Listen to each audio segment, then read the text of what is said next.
Texas A&M versus Bama. This is the bleach your eyes out game, man. This is the last year. I don't know if you remember this one, but this was really, really hard to watch this game. We watched it in the hotel room when we were at Campbell last year. You're right. And this was, I think I fell asleep watching the end of it.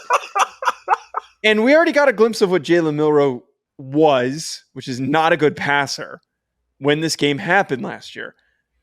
I don't know, dude. This one, I really think that there is a strong possibility that Texas A&M wins this game. I know that they're without Connor Weigman, but Max Johnson wasn't great. He threw a pick six and looked a little sloppy against Arkansas, but works within the Petrino offense enough for them to get a couple successful scoring drives for them to win the game. It's going to be hard to move the ball against Bama's defense, but I think if you score at least 3 touchdown drives, you get 1 pick six, which you're probably going to get off of Jalen Milroe, you win the football game that way.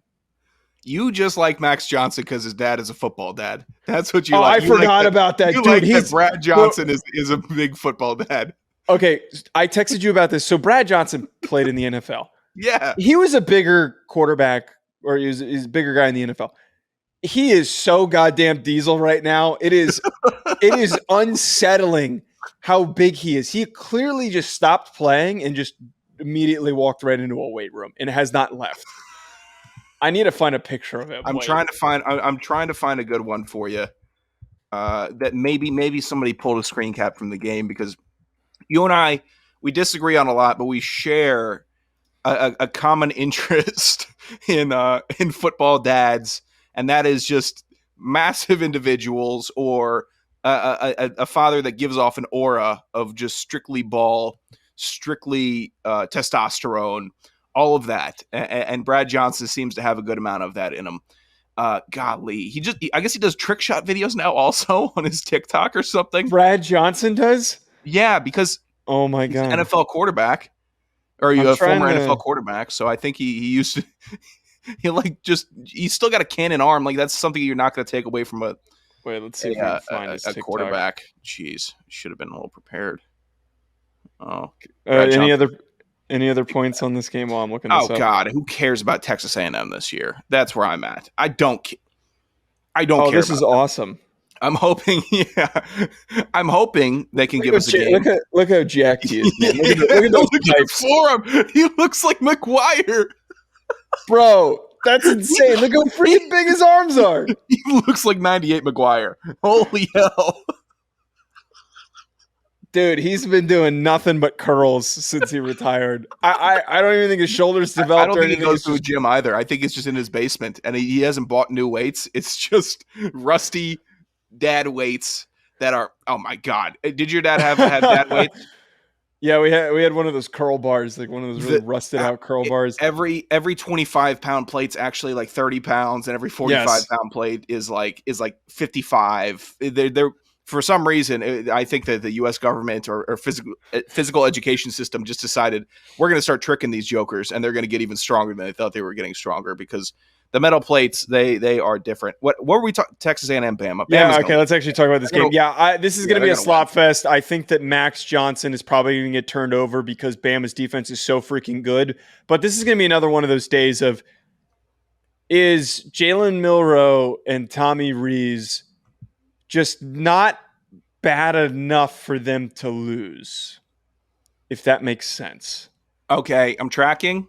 Like, they're going to be shit. They're going to be shit. They're going to make a lot of mistakes. So as long as they're not like 100% bad, but like 88% bad, that's what I think. Okay, I like that rationale, actually. You're not expecting them to be good. You're not really even expecting them to be terrible, but they're going to be good enough to not lose the entire thing on their own accord. Yeah, I mean, they lost the game. Jalen Milroe, Tommy Rees, the whole offense, the offensive line, which has been horrible this year, they lost the game against Texas. So for them to win, and that was a bad game. They had a couple of nice shot plays. They got to make a couple long plays and not turn the ball over. That's it. Just do the same thing they did against Ole Miss. Just go back to 2012. Run the rock, play staunch defense, mad, angry Saban at practice. Get him back. I think Saban might have gotten a little bit soft. I think he might have gotten a little too happy feeding the ducks on the lake instead of, hey, I'm Nick Saban. Everyone knows me as the tyrant, but the tyrant that'll put you in the NFL. So get back to that guy. And I think we might be getting back to that guy because there's been a lot of outside noise for an ultra hyper competitor like him. Yeah, and you also have to imagine he just clearly does. Him and Jimbo do not get along, and this is one of those just mad dad He hates type of Lane, games. so he had to just go out and say, "Hey, you want to take on your old man? Come on outside. I'll show you. I'll show you what 50 looks like. Step out of that cart. You want to meet Jesus." Another serious note, just to talk about Texas A&M. Their defense, McKinley Jackson, all those guys on the defensive line, they didn't play great against Miami, but I feel like they're starting to recover in the way that they showed up against Arkansas, which is a team that should run the ball well. And Raheem Sanders was back, and they completely gobbled them up. That's the big matchup for me to watch. I know that was poor choice of words that you're squinting at me for, gobble. I'm trying. Look. Every time I try to stay professional, you catch me. And the show's not professional, so don't be professional. We have to stay. But if you're saying on a serious note, I have to let you at least attempt to make the serious note. And I said gobble them up, so I have no right to the question. You just O-line for Alabama trying to compete with that defensive line. It's who wins that battle, because if it's overwhelmingly Texas A&M and this is reminiscent of the Texas game, it could be a really long day. Yeah, what time is this one on? Let me see. If this is competing with any other good game, I might not watch.